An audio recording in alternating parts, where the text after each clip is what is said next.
Yo me sumo también a lo que ha dicho Elisa y Luis, bueno, pues mi satisfacción por compartir esta mesa y poder compartir ideas también con vosotros en el entendido de que en realidad a ver si conseguimos pasar un buen rato jugando con las ideas y analizándolas un poco. Respondiendo a la pregunta y haciendo también un pequeño rodeo sobre la monarquía, os invito a recordar las tres fuentes de legitimación que, como todo el mundo sabe, en economía y sociedad establece Max Weber. El poder que busca, dice siempre, obediencia, tiene que legitimarse de tres maneras para que personas que hemos nacido todos por el mismo conducto, todos hijos de madre, unos manden y otros obedezcan. Y para esa anomalía se necesita un relato legitimador. Y dice que hay tres relatos, como todo el mundo sabe. El primero es, en orden cronológico, el carisma. Determinadas personas tienen un carisma que suscitan, por el prestigio de su conducta y de su persona, un halo de ejemplaridad, dice él, que induce a la obediencia. Cuando ese carisma se reutiliza, entonces nace, dice él, las costumbres y las tradiciones, que sería la segunda de las legitimaciones. Carisma, tradición o costumbre. Y finalmente, cuando pasamos de lo que él llama una visión premoderna a una visión moderna, en consonancia con el nacimiento de las sociedades de masas, nacería, dice él, o se convertiría en el instrumento más poderoso, la tercera de las legitimaciones, que es la legal instrumental. El derecho escrito particularmente apto para el control de una sociedad de masas. El problema de este último, así lo dice Max Weber, y me va a servir luego para responder más explícitamente a la pregunta de Raúl, es que se produce lo que también es muy conocido, Max Weber denominó en un momento feliz el desencantamiento del mundo. Vivimos en una sociedad burocrática, masificada, tecnificada, y eso produce que el elemento mágico y mítico que tantas funciones tienen y que ahora voy a enunciar, desgraciadamente se pierda. Una legitimación, un ejemplo de legitimación racional son las constituciones, leyes abstractas, leyes generales, aprobadas de acuerdo con un procedimiento también escrito y que normalmente termina con una votación o referéndum en la que la población da su asentamiento y acatamiento a esa norma que la sociedad se da a sí misma. Un ejemplo de legitimidad tradicional o basada en la costumbre sería la corona, en la medida en que normalmente está asentada en una dinastía y se perpetúa a través de la herencia.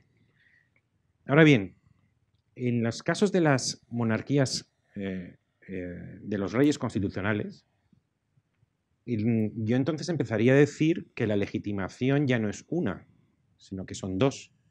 Porque en nuestro caso, en España, al día de hoy, ser constitucionalista es ser monárquico, puesto que en nuestra Constitución, aprobada de acuerdo con el procedimiento que antes he enunciado, en uno de los títulos se establece que España es un Estado monárquico, es una monarquía, y por tanto hoy estar de acuerdo con la Constitución, estar de acuerdo con sus instituciones, la separación de poderes, la distribución territorial y también con la monarquía. Así que la primera razón para ser monárquico es simplemente estar a favor de la Constitución. Y además, ya en este caso, la monarquía no solamente tendría, como la tuvo en la Constitución del año 1978, que fue una restauración histórica, un momento tradicional, consuetudinario, histórico, por cierto, no solo la monarquía, el segundo momento histórico que muchas veces se omite cuando se habla de estos asuntos son las comunidades autónomas. Ha habido como dos restauraciones históricas en la Constitución. Las comunidades autónomas, que al parecer no están sometidas a... Bueno, están sometidas, pero muchas veces por razón de gasto público, pero que poca gente hoy negaría la legitimidad a la existencia, simplemente la existencia de comunidades autónomas cuyo principio es histórico. Y en segundo lugar, el segundo momento histórico sería también la monarquía y la restauración de la dinastía, en la cabeza de Juan Carlos I. Entonces, en España no se puede hablar ya de solo una legitimación en términos de Max Weber tradicional o consuetudinaria, sino también legal, instrumental, conforme a un principio de ley abstracta y general, que son los requerimientos de toda legitimación racional, como antes decía. Ahora bien, llega un momento, y sobre todo en el momento particular de la historia en que nos encontramos, en que estas dos fuentes, la legitimidad racional y la legitimidad tradicional, conforman lo que normalmente se llama una legitimidad de origen, pero hemos llegado a un momento de la historia en que nos parece que, siendo esto necesario, no es suficiente. Suelo poner el ejemplo de la paternidad. Durante milenios, ser padre, incluso más que ser madre, era una potestad a la que estaban aparejadas muchas otras funciones. No solamente era un hecho biológico, sino que a ese hecho biológico estaba unido un poder por parte del padre económico, legal, social, ético e incluso religioso, porque un mandamiento de la ley de Dios obliga a respetar al padre y la madre y, en consecuencia, te obligas a ti mismo, si has interiorizado el precepto, a que cuando tienes, más allá de lo que diga la ley o la sociedad, por ti mismo, como un deber hacia ti mismo y hacia lo alto, debes respetar al padre. El padre era, por el hecho de ser padre en términos biológicos, era un poder casi soberano en época romana, incluso con derecho de vida y muerte sobre el hijo. Y entonces los padres, hasta no hace mucho, podían decir aquello de esto lo haces porque lo digo yo o esto lo haces porque soy tu padre. Y bueno, si alguien tiene la experiencia reciente, no digo antigua, pero sí reciente, de ser padre, yo interrogo a la audiencia y pregunto si alguien piensa que hoy es suficiente para educar al hijo, que tenga menos de 40 años, aquello de esto lo haces porque lo digo yo o esto lo haces porque soy tu padre. Ya se ve que esta legitimidad de origen no es suficiente. Lo fue, quizá, en el pasado. Hoy día no, en esta época que podríamos llamar post-ideológica que vivimos. Y la paternidad ya no es un hecho biológico, sino que es sobre todo un hecho moral, que se legitima no por el origen de haber sido el padre biológico que ha desencadenado esta nueva existencia, sino por el ejercicio de la paternidad, por la función moral de la paternidad, ganando autoridad sobre tu hijo, no por el hecho de que un día lo concebiste, sino por el ejercicio de esa potestad. Si ejerces esa potestad de una manera inteligente, razonable, ética, generosa, entonces sí que obtienes un prestigio y una autoridad sobre el hijo y las probabilidades de obediencia se multiplican. Si esto ocurre en la paternidad, no es difícil entender por qué también la sociedad en su conjunto está pidiendo de los poderes constituidos otras potestades, no solamente una legitimidad de origen, la votación, el nombramiento conforme a la ley, sino también una legitimidad de ejercicio, que podríamos llamar carismática, y así complementamos las tres fuentes de legitimidad que Max Weber definió. Y esto es predicable de todas las potestades políticas, pero también, como aquí se ha recordado, y en particular de aquella cuya esencia es ser un símbolo. No basta con esa legitimidad de origen, que en mi opinión son doble ahora, la tradicional y la legal, sino también una legitimidad de origen, de ejercicio. No basta con ser rey, tienes que serlo de determinada manera que produzca un asentimiento en la sociedad. Y ahora contesto más estrictamente a la pregunta de Raúl. ¿Cuál es la finalidad que en las sociedades complejas del siglo XXI, genuinamente democráticas, puede desarrollar una institución aparentemente excéntrica, como puede ser la monarquía, basada en la herencia, y basada, digamos, sí, en la herencia, cuya el requisito para asumir un cargo público es ser hijo de tu padre y de tu madre, ¿no? Y es entonces cuando recupero esa meditación que he esbozado al principio sobre el hecho de que vivimos en una sociedad desencantada, en una sociedad despersonalizada, una sociedad burocratizada, una sociedad compleja. Como decía el propio Max Weber, en las sociedades de masas, el instrumento de control es la ley escrita a través, ¿no?, de un cuerpo de funcionarios que son extremadamente útiles, probablemente imprescindibles para la función de control, pero se dejan de lado otros elementos que, sin embargo, han sido, y la experiencia demuestra que siguen siendo, absolutamente imprescindibles para la cohesión del grupo, que son los elementos sentimentales.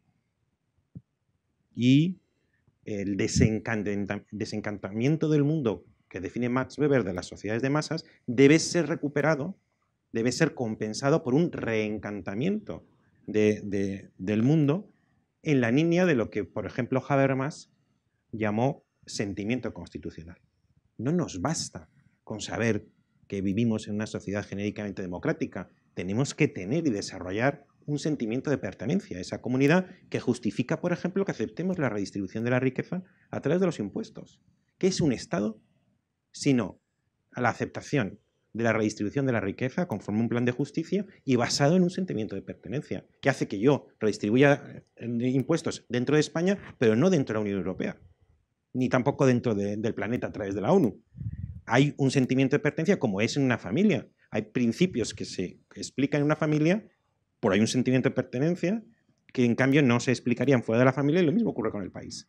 Necesitamos un elemento de reencantamiento que justifique la movilización de un sentimiento de pertenencia a grupo, que justifique cosas como, por ejemplo, la redistribución de la riqueza. Y entonces recuperamos el concepto de mito político, que había trabajado García Pelayo, como es bien conocido, con sus tres funciones. Él dice, un mito político es aquel que tiene una función integradora, sobre todo una sociedad que tiende al atomismo y a la disgregación, por su propia complejidad. Es un mito aquel que tiene una capacidad de movilización, es decir, de suscitar entusiasmo, adhesión, pertenencia. Y finalmente es esclarecedora. Y entonces ahí me gusta citar el famosísimo texto de Bascott sobre la Constitución inglesa, ese texto que según presumían en Inglaterra los reyes tenían en su mesilla de noche desde que lo escribió a finales del siglo XIX, y que habla de que la monarquía es sobre todo esclarecedora, una idea sencilla. Es una idea sencilla, que permite a cualquier persona, a través de la evidencia de lo tangible y de lo sensible, comprender aquello que significa.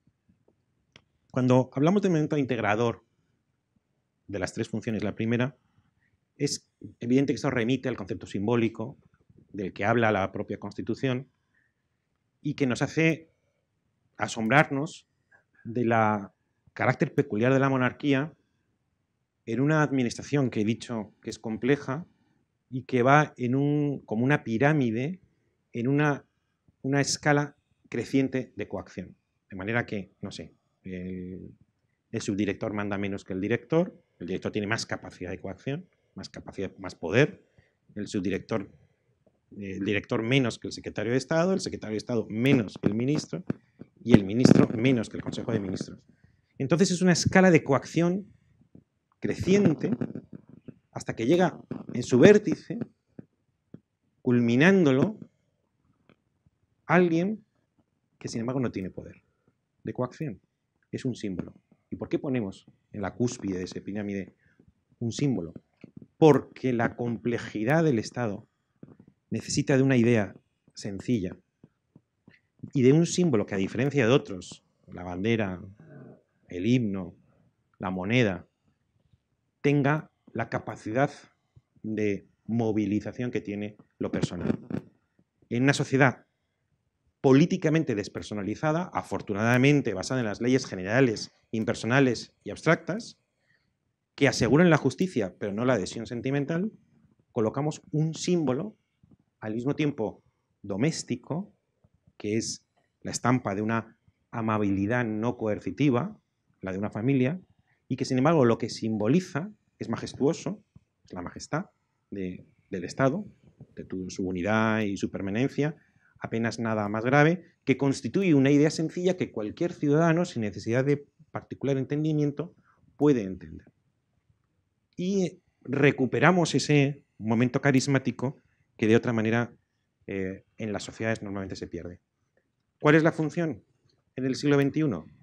Pues creo que haber por lo menos esbozado una respuesta. En sociedades complejas, burocráticas, de intereses divergentes, un mito político con una legitimidad de origen doble, al que se le exige una legitimidad de ejercicio por la vía de un ejercicio ejemplar de la función que le corresponde y que tiene una función que de otra manera es difícil producir, que es el sentimiento de adhesión al Estado, de movilización y de esclarecimiento a través de una idea sencilla.